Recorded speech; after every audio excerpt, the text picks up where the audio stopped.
Right ప్రస్తుతం మనం చూసుకోవచ్చు ఇటు పెహల్గామ్ లో ఏదైతే ఉగ్ర దాడి జరిగిందో దాంట్లో ఇప్పటికే 26 మందికి పైగా మరణించినట్లు తెలుస్తోంది. ప్రస్తుతం అయితే నరేంద్ర మోడీ కూడా ఈ దాడికి సంబంధించి రివ్యూ నిర్వహిస్తూ ఉన్నారు.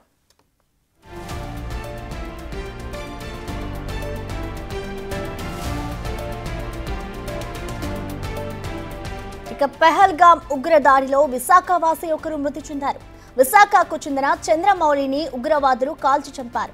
పారిపోతున్నా వదలకుండా వెంటాడి కాల్చి చంపారు. చంద్రమౌళి మృతదేహాన్ని గుర్తించిన సహచర టూరిస్టులు గుర్తించారు. ఇటు సమాచారం అందుకున్న చంద్రమౌళి కుటుంబ సభ్యులు పెహల్గామ్ బయలుదేరి వెళ్లారు.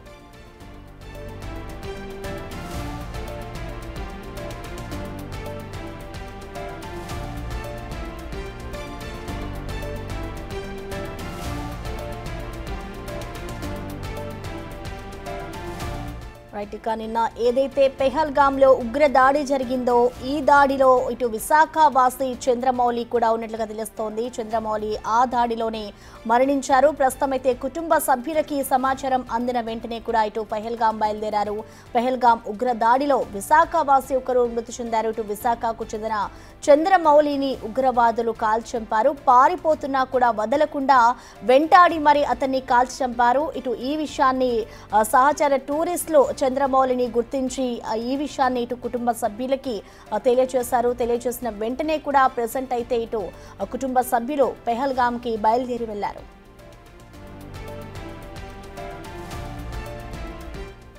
ఈ ఘటనపై మరింత సమాచారాన్ని మా ప్రతినిధి వైజాగ్ నుంచి రాజు అందిస్తారు. రాజు, పెహల్గామ్ లో జరిగినటువంటి టెర్రరిస్ట్ అటాక్ లో విశాఖకు చెందినటువంటి రిటైర్డ్ బ్యాంక్ ఉద్యోగి చంద్రమౌళి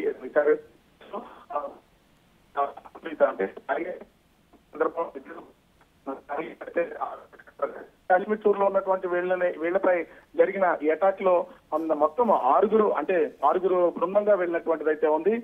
చంద్రమౌళి, అతని భార్య నాగమణి, అదేవిధంగా మరొక నలుగురు కలిసి ఒక గ్రూప్ గా అయితే వెళ్లారనే సమాచారం అయితే అందుతుంది.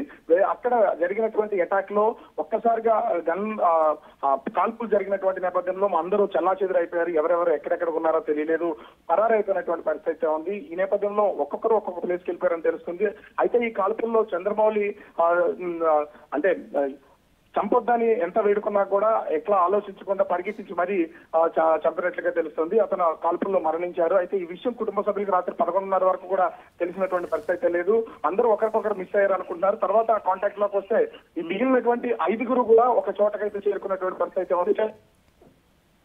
ఆ తర్వాత అధికారులు ఇచ్చినటువంటి సమాచారం మేరకు చంద్రమౌళి చనిపోయినట్లుగా తెలుస్తుంది. ఈ విషయం విశాఖలో ఉన్నటువంటి వాళ్ళ బంధువులకైతే సమాచారం అందించారు. వాళ్ళు కూడా ప్రస్తుతం అయితే అక్కడికి వెళ్తున్నారు. భార్య, మిగిలిన 5గురు కూడా. Right Raju, thank you.